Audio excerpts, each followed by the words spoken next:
Olá, seja muito bem-vindo. Você acompanha agora as principais reportagens da semana. Vamos juntos. 2 aviões das companhias aéreas Gol e Latam bateram na pista do aeroporto de Congonhas, na zona sul de São Paulo. O incidente causou o cancelamento dos 2 voos.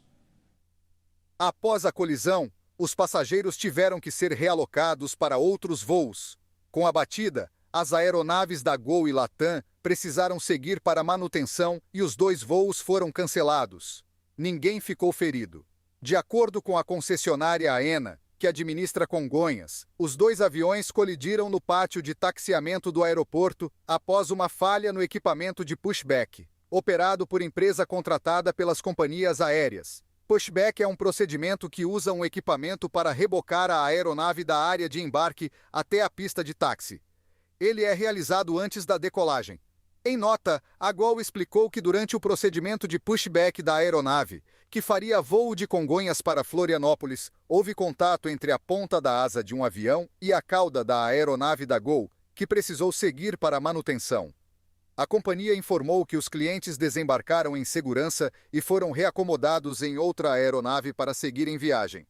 A Latam informou também por meio de nota que a aeronave, que havia acabado de chegar do Rio de Janeiro, colidiu em solo com o outro avião. Após a ocorrência, segundo a empresa, todos os passageiros e a tripulação foram desembarcados normalmente e em total segurança e a aeronave foi recolhida para manutenção. A Latam lamentou os transtornos e informou que os passageiros dos voos cancelados foram acomodados em outros voos da companhia. E o programa Voa Brasil do governo federal já vendeu 3.000 passagens aéreas. O programa proporciona que aposentados paguem até R$ 200 nas passagens aéreas. O programa Voa Brasil, que proporciona passagens aéreas de até R$ 200 para aposentados do INSS, vendeu 3.000 passagens desde o lançamento na semana passada. O número representa 0,1% do total oferecido no primeiro dia. O programa, quando foi apresentado pelo governo, dia 24 de julho, 3 milhões de passagens foram disponibilizadas para compra no site do programa. Questionado sobre a baixa adesão, o ministro disse que o mais importante é que foi apresentado algo ao Brasil sem custo para o país. Não haverá gasto de dinheiro do orçamento federal para reduzir o custo das passagens para que comprar pelo Voa Brasil. O trabalho do governo foi costurar com as companhias aéreas um acordo para que ofereçam os bilhetes a esse preço para quem não viajou nos últimos 12 meses. O argumento do governo é que essas pessoas vão ocupar vagas ociosas nos aviões. O secretário nacional de Aviação Civil do Ministério dos Portos e Aeroportos, Tomé Franca, explicou na inauguração do programa que, historicamente, cerca de 15% e 20% dos assentos não são ocupados no ano. A expectativa é que os 3 milhões de bilhetes do Voa Brasil façam essa fatia crescer, pois as empresas aéreas ocupariam os lugares vazios nos aviões, com aposentados que não costumam viajar. E uma operação coordenada pelo Ministério da Justiça resultou na apreensão de quase 1.000 celulares em celas de presídios por todo o Brasil. A ação, que recebeu o nome de Operação Multi, aconteceu em 107 penitenciárias. A Operação Multi tinha como principal objetivo identificar e retirar celulares de dentro das unidades prisionais. A comunicação entre o crime organizado e o mundo exterior, muitas vezes orquestrada por meio das facções criminosas, depende desses aparelhos. E a intenção da operação é precisamente cortar esse elo. Interrompendo a comunicação, as autoridades esperam inibir a prática de crimes planejados pelos presos, reduzindo assim os índices de violência e atividades criminosas. Além dos 982 celulares, também foram apreendidos durante a ação 1.000 carregadores desses aparelhos, 29 roteadores de internet, 19 pendrives, 397 chips, 314 fones de ouvido, 348 materiais cortantes como canivetes, 22 balanças de precisão, 2.220 porções de maconha, 2.650 porções de cocaína. No No total, 3.067 celas foram fiscalizadas por 3.463 agentes envolvidos na operação. Os resultados evidenciam a extensão do problema de contrabando e a complexidade das redes de comunicação dentro dos presídios. Os presos que são encontrados com esses itens proibidos passam por um processo interno. Esse processo pode prejudicar a possibilidade de obter saídas temporárias, uma vez que tais infrações ficam registradas na ficha do detento como mau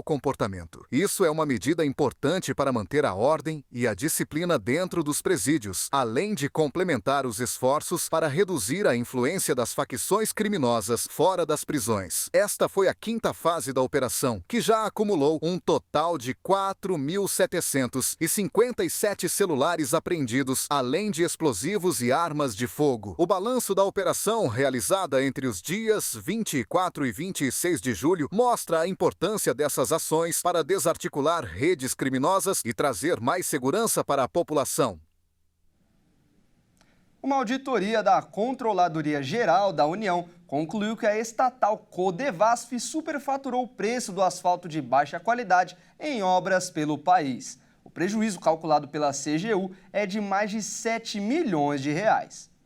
De acordo com a Controladoria Geral da União, a Companhia de Desenvolvimento dos Vales do São Francisco e do Parnaíba superfaturou o preço do asfalto usado em obras de 10 estados: Amapá, Ceará, Goiás, Maranhão, Minas Gerais, Rio Grande do Norte, Sergipe, Tocantins, Piauí e Pernambuco. No relatório, a CGU acrescentou que foi demonstrada a baixa capacidade da Codevasf de acompanhar adequadamente as obras de pavimentação, especialmente quanto aos requisitos de qualidade do material, inferior às especificações dos contratos. Os prejuízos foram da ordem de 7 milhões e 300 mil reais, já que não foram observados a adequada espessura e aderência dos pavimentos. Segundo o relatório, o desperdício de verbas públicas não são apenas pelo sobrepreço do material contratado, mas também pela menor vida útil do pavimento e pelos maiores custos com manutenção das vias. A Codevasf diz que as obras que apresentarem imperfeições ou inconformidades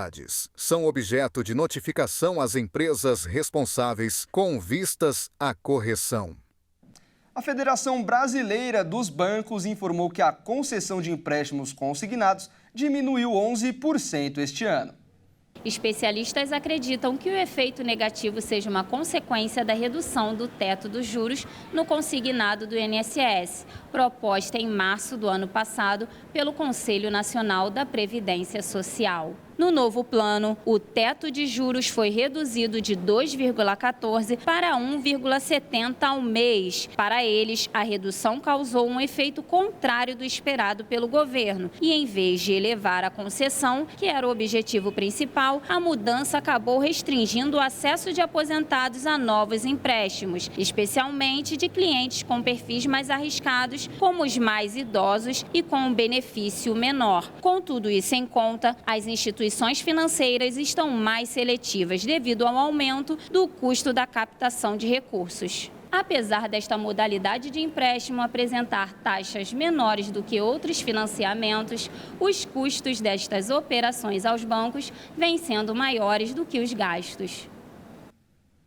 E uma manobra do comércio prejudica as mulheres há muitos anos em vários países. É a taxa rosa, que não é um imposto cobrado pelo governo, mas sim um jeitinho para ganhar mais, já que elas são as que mais vão às compras. A taxa rosa, um termo que se refere à prática de cobrar mais por produtos e serviços destinados às mulheres, tem sido um tema de debate crescente nos últimos anos. Essa discriminação de preços é visível em uma variedade de itens do dia a dia, desde produtos de higiene pessoal até roupas e brinquedos, afetando de maneira desproporcional o orçamento feminino. Pesquisas mostram que produtos com lâminas de barbear, desodorantes e shampoos são frequentemente vendidos a preços mais altos quando direcionados ao público feminino, apesar de terem composição e funcionalidade similares aos produtos masculinos. Segundo a Abrafarma, Associação de Farmácias, em 3 drogarias líderes do varejo nacional, um aparelho de depilar custa mais no pacote feminino, mesmo com uma quantidade menor de itens. A diferença de preços não se restringe apenas a produtos de higiene pessoal. Estudos indicam que roupas, sapatos e até serviços como cortes de cabelo e lavanderia também apresentam variações de preços baseados no gênero do consumidor. A conscientização sobre a taxa rosa tem levado a ações legislativas em várias partes do mundo. Em países como os Estados Unidos e a França, leis foram propostas para proibir essa discriminação de preços. No Brasil, iniciativas semelhantes estão sendo discutidas, mas não há lei que proíba a aplicação da taxa. A campanha contra a taxa rosa também ganha força nas redes sociais, onde consumidores compartilham exemplos de discriminação de preços e pressionam empresas a adotar práticas mais justas. Para consumidores, a recomendação é estar atento aos preços e questionar quando perceberem a diferença. Comparar produtos semelhantes e optar por alternativas que não pratiquem taxa rosa é uma forma de combater essa desigualdade. Os partidos políticos brasileiros utilizam métodos diferentes para dividir o dinheiro do fundo eleitoral, que este ano é de 5 bilhões de reais. Além disso, algumas regras da Justiça não são respeitadas e tudo indica que vai continuar assim. De acordo com a lei, para receber a verba, a legenda tem que aprovar e divulgar com destaque uma resolução com os parâmetros que irá usar para repartir o recurso. No entanto, os 5 bilhões de dinheiro público destinados aos partidos políticos para financiar as eleições municipais de outubro serão distribuídos aos candidatos com base em critérios variados e, em alguns casos, quase sem critério nenhum. Segundo o jornal Folha de São Paulo, resoluções aprovadas pelos principais partidos mostram um rol de generalizações que, à exceção da determinação da verba mínima para mulheres e negros, mantém a decisão final nas mãos dos pequenos grupos que formam cada uma das cúpulas dessas legendas. O PL, partido com maior fatia do fundo, por exemplo, aprovou resolução que prevê que 70% dos 887 milhões a quem tem direito serão divididos com base principalmente no desempenho do partido na eleição de 2022. Ou seja, candidatos de estados que elegerem mais deputados federais devem receber mais recursos. A sigla, porém, estabeleceu uma cláusula que dá à Executiva Nacional, comandada por Valdemar Costa Neto, poder total para modificar completamente esses critérios, a depender apenas da conveniência política. Já o PT, partido que detém a segunda maior fatia do fundão eleitoral, aproximadamente 620 milhões de reais, presidido por Gleisi Hoffmann, também aprovou um texto em que não detalha valores a serem divididos ou critérios de escolha de candidatos. Apenas diz que os congressistas do partido irão participar ao lado do Diretório Nacional da decisão dos recursos distribuídos. A resolução do PT também concentra poderes na Executiva Nacional, afirmando que ela poderá rever decisões das instâncias inferiores do partido. Além disso, não fica claro quem dará a palavra final no caso de divergências entre congressistas e diretórios. A lei e decisões da Justiça Eleitoral determinam que partidos precisam repassar recursos de forma proporcional ao número de mulheres e negros que lançar. Essas regras, porém, são largamente descumpridas pelos partidos e tornam-se objetos de projetos de anistia no Congresso. Caso haja descumprimento disso, vai ser constatado na prestação de contas, pois esse valor, assim como todo valor de campanha, também deve ser prestado contas. Isso também vai muito de encontro com o que o TSE tem definido quanto à fraude à cota de gênero. O PP aprovou uma tabela que reserva os maiores valores proporcionais dos 417 milhões de sua cota do fundo aos estados dos seus governadores: Acre, Gladson Camelli, e Roraima, Antônio Denarium, além de Alagoas e do Piauí, estados do presidente da Câmara, Arthur Lira, e do presidente do partido, Ciro Nogueira, respectivamente. Já o PSDB, por sua vez, tem um dos textos mais sucintos, com apenas 3 parágrafos. Em resumo, dá ao presidente da sigla, Marconi Perillo, e à Executiva Nacional o poder de decisão, considerada a estratégia política eleitoral do partido no âmbito nacional e local. A lei das eleições estabelece que cada partido tem que estabelecer os critérios para a distribuição desse fundo e tem que ser aprovado pela Executiva Nacional da Legenda. Não há essa lei não determina quais são esses critérios que devem ser adotados pelo partido. Então, eles têm essa discricionariedade para escolher conforme desejarem. O fundo eleitoral foi criado por lei aprovada pelo Congresso em 2017, depois que o STF, Supremo Tribunal Federal, proibiu o financiamento empresarial de candidatos e partidos em 2015. Além dos 5 bilhões, os partidos têm ainda direito à verba anual do fundo partidário, neste ano projetada em mais de R$1 bilhão. A verba dos dois fundos é distribuída aos partidos com base, principalmente, no desempenho de cada um deles nas eleições para a Câmara dos Deputados. Há 2 meses atrás, as chuvas devastaram o estado do Rio Grande do Sul. Ao todo, mais de 180 pessoas morreram e 29 seguem desaparecidas, segundo a Defesa Civil. 2 meses após a maior enchente do Rio Grande do Sul, o cenário de Porto Alegre é de reconstrução.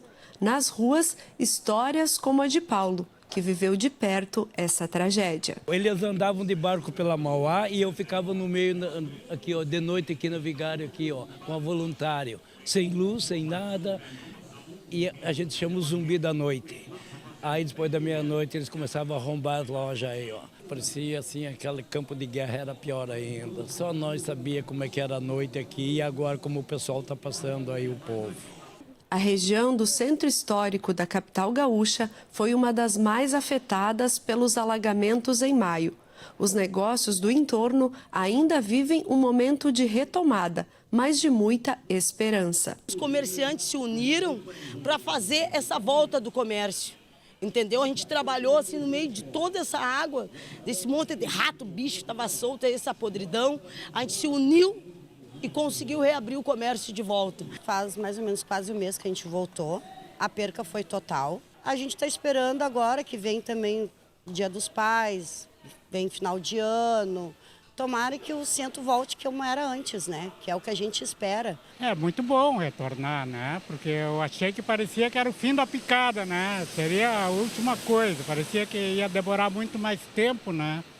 Mas tá ficando bom. Aos poucos, os gaúchos voltam a respirar o ar de normalidade, ao ver cenas como essa, do mercado público mais antigo do país, reaberto, depois de fechado por 41 dias em função das enchentes. 99% das lojas que estavam abertas antes da enchente já estão funcionando. Claro, tem 1 ou 2 ainda que estão esperando equipamentos, ainda todos móveis sob medida, que devem abrir nas próximas semanas, tá? O mercado movimenta aqui um faturamento de 500 a 600 mil reais dia. Então, tu calcula, eles ficaram 30, 40 dias, né, entre reforma e a reabertura. Então, isso importa na faixa de 20 a 30 milhões de prejuízos que eles tiveram diretamente. A retomada do mercado acaba estimulando todo mundo a voltar a se recuperar e a solidariedade entre eles também foi fantástico, um ajudando o outro. E a melhor coisa, ninguém desistiu. Todos estão retomando suas atividades e com lojas mais bonitas do que antes. O vai e vem agitado do mercado ainda não é como o habitual, mas através do trabalho, os gaúchos têm feito a vida voltar a pulsar no coração da capital. Aos pouquinhos foi retomado, e trabalho, limpeza, pintura, e retomamos devagarzinho, agora um centro muito bom, tem um prédio histórico e o pessoal tem muita tradição, né? É muito bom, né? Porque a gente vê o movimento, vê as pessoas, vê a felicidade das pessoas, né? Assim, só no olhar, tu olhar para as pessoas, eles estão todos felizes e é muito bom. Pode chegar! E veja a seguir, plataforma brasileira permite rastrear a reutilização de materiais plásticos desde a compra até a venda. E ainda, produtora de queijo do extremo sul da Bahia recebe prêmio pela ótima qualidade de seus produtos. Nós voltamos já.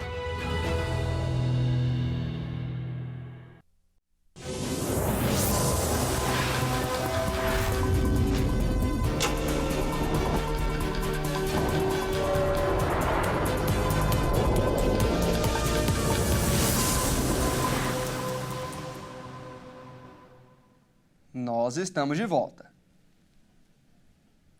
Uma nova plataforma brasileira vai permitir rastrear a reutilização de materiais plásticos desde a compra até a venda dos produtos finais. O monitoramento será feito através das notas fiscais eletrônicas.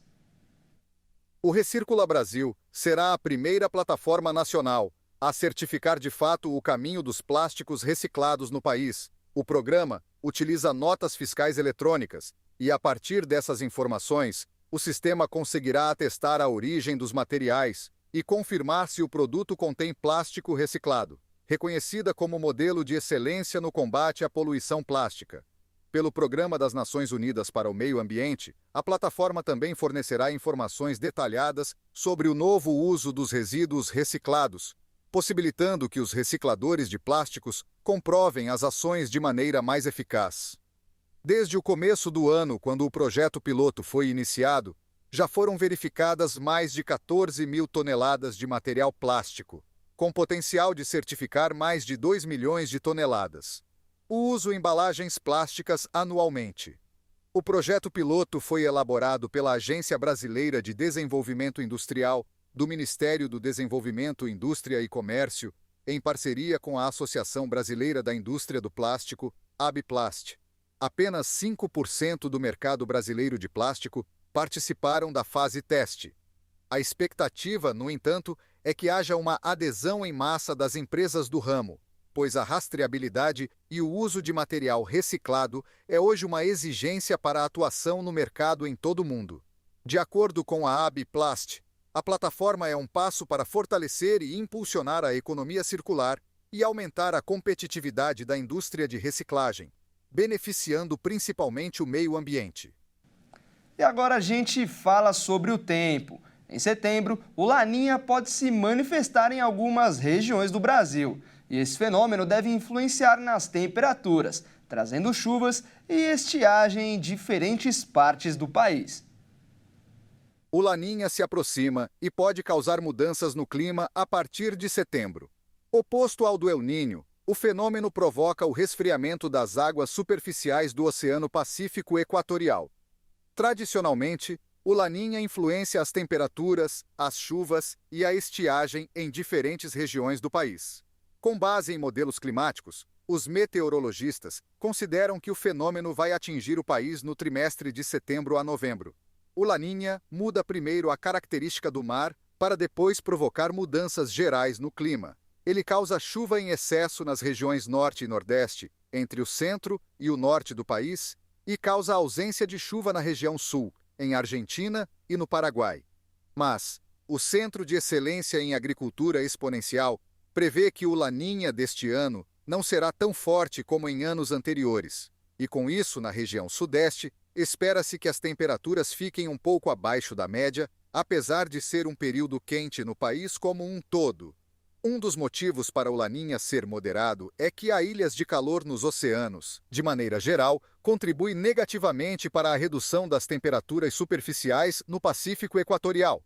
Há suspeita de que o aquecimento global esteja relacionado a esse desequilíbrio.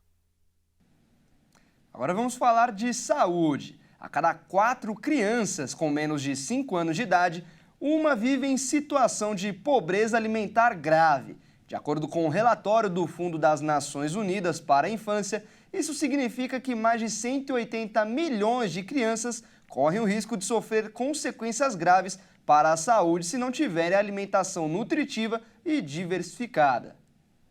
De acordo com as recomendações do Unicef, as crianças pequenas devem consumir diariamente alimentos de pelo menos 5 dos 8 grupos alimentares, como, por exemplo, leite materno, cereais, frutas e legumes, carne ou peixe, ovos, laticínios e leguminosas.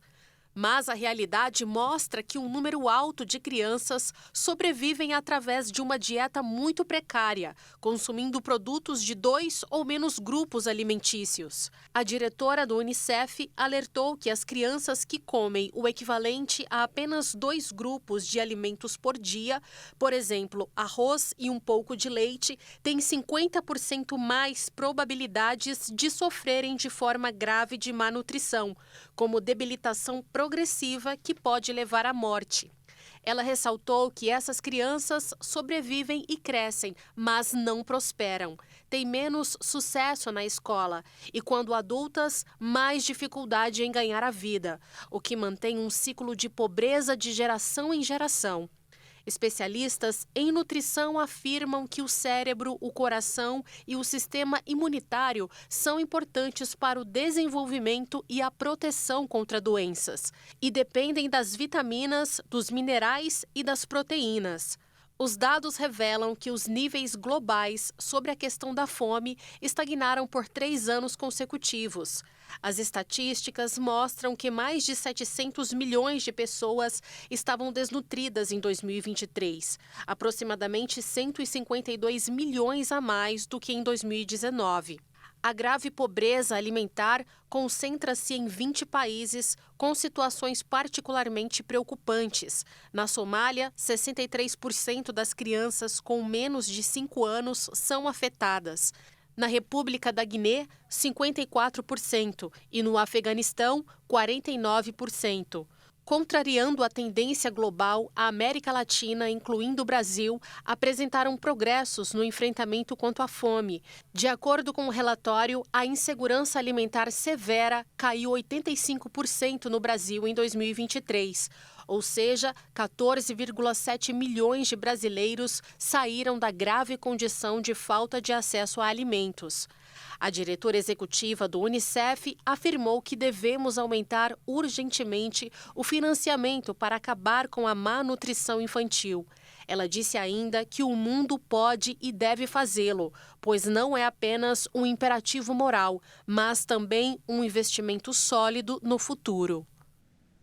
E um coração totalmente artificial feito de titânio foi implantado pela primeira vez em um paciente. O dispositivo promete revolucionar o tratamento de insuficiência cardíaca enquanto pacientes aguardam por transplantes. Os testes foram realizados pelo Instituto do Coração do Texas, nos Estados Unidos. Chamado de coração artificial total, ou THA, sigla em inglês, o implante consiste numa bomba de sangue que substitui os 2 ventrículos de um órgão com insuficiência cardíaca, que é quando o coração deixa de bombear o sangue de forma eficiente para nutrir o organismo. Em alguns casos, a síndrome está ligada a outros problemas cardíacos. O diagnóstico foi a causa, por exemplo, do transplante realizado pelo apresentador Faustão em 2023.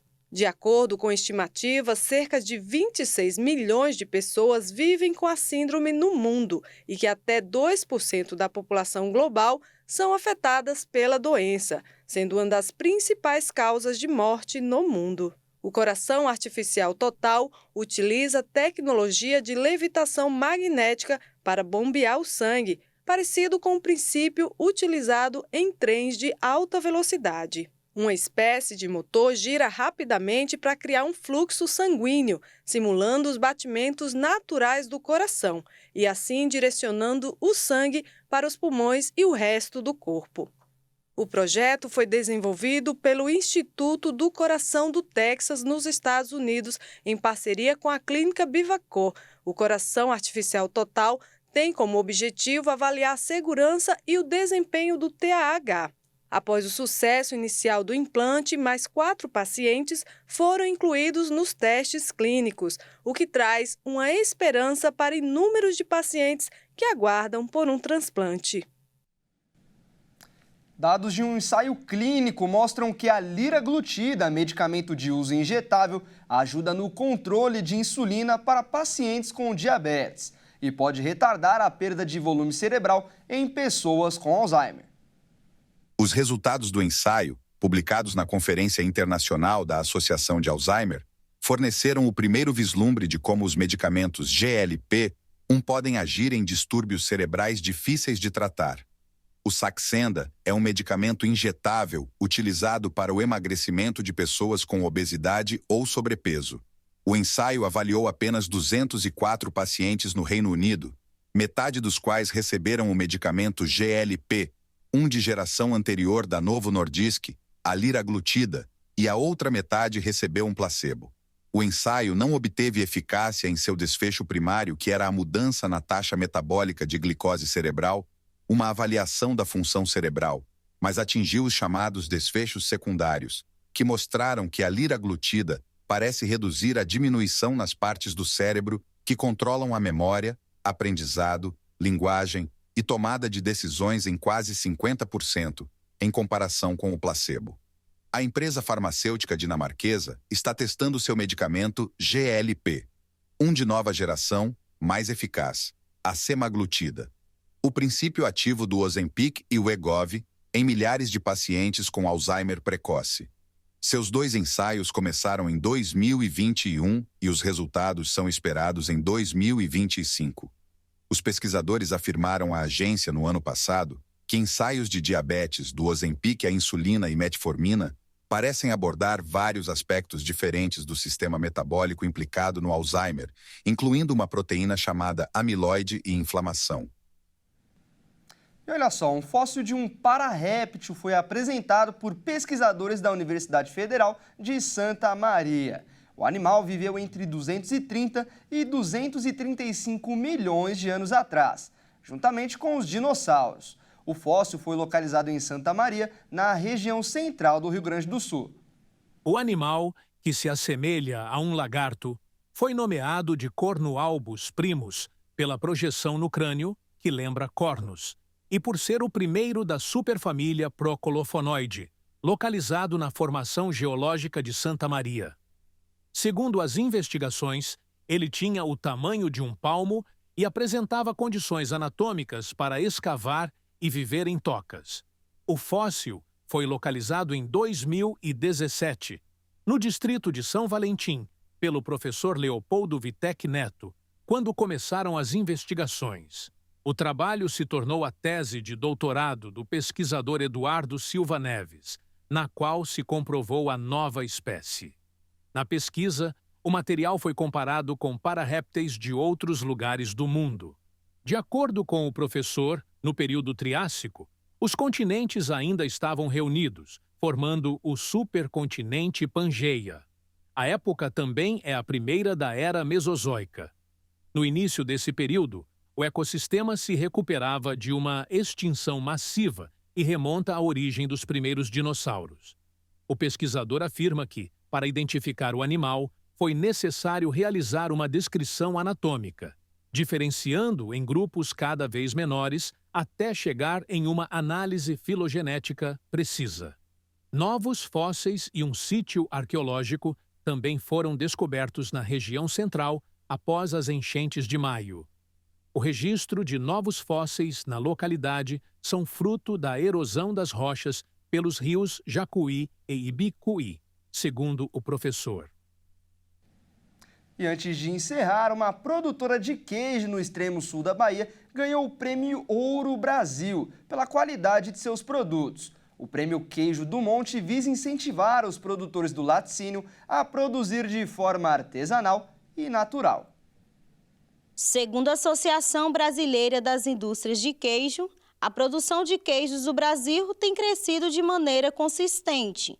Nos últimos anos, em 2020, a produção total foi de aproximadamente 1,3 milhão de toneladas.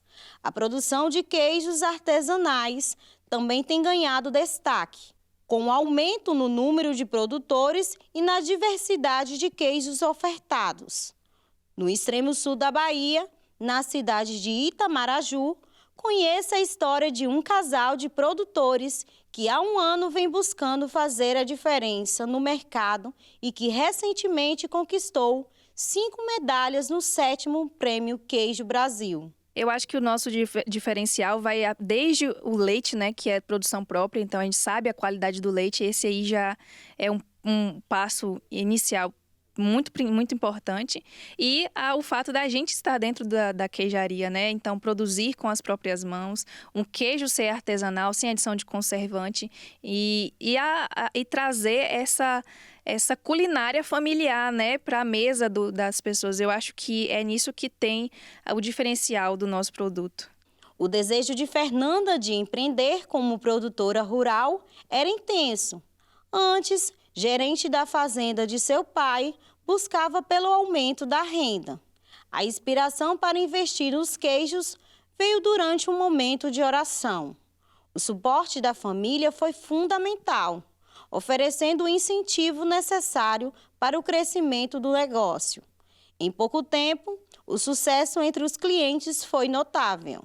Quando a gente iniciou, né, a gente não esperava o boom que teve muita repercussão e a gente nem estava preparado para produzir para essa galera aí. E a gente teve um feedback muito bom do consumidor.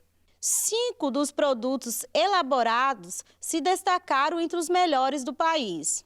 Os produtos enviados incluíram o queijo coalho do Monte e a manteiga do Monte, que ganharam o ouro. O queijo do Monte e o queijo Manhinha receberam prata. E o Flor do Monte garantiu o bronze. Os prêmios foram uma surpresa, destaca Fernanda. Do nosso queijo coalho, da nossa manteiga, né, que foi o ouro, eu confesso que eu estava na expectativa de ganhar pelo menos um bronze, porque eu sei que o nosso produto realmente tem um diferencial. Mas os outros, assim, todos medalharem, foi realmente uma surpresa, eu não estava esperando por isso. Glória a Deus, né, que a gente alcançou. Isso aí, para mim, é uma comprovação, uma validação de que a gente está no caminho certo. E a gente está muito feliz, muito satisfeito com o resultado. Além do apoio familiar, Fernanda e João Henrique receberam o suporte do município e do consórcio Construir, que auxiliaram na legalização do processo. A gente teve muito incentivo da Secretaria de Agricultura de Itamaraju, a gente fez muitos amigos lá, e também do consórcio Construir, que nos deu oportunidade, né, incentivo para legalizar e acreditou também na gente desde o início. Então, toda essa galera aí, a gente pôde contar com eles para a gente crescer desde o início do queijo do Monte. A produção é realizada na Fazenda Flor do Monte, localizada em frente à Pedra do Monte Pescoço, um cenário encantador e familiar. O sabor único do queijo reflete a autenticidade e o cuidado dos produtores locais. O Prêmio Queijo Brasil reconhece não apenas a excelência desses produtos artesanais, mas também valoriza a dedicação e a tradição dos pequenos produtores. Parabéns aos produtores da região pelo talento e compromisso em manter viva a rica cultura gastronômica do país.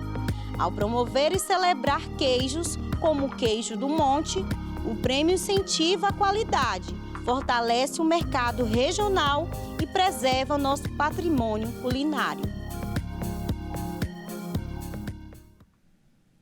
E essa edição fica por aqui. Se você quiser rever alguma das nossas reportagens, basta acessar o canal Hit Notícias no YouTube. Muito obrigado pela companhia e até mais.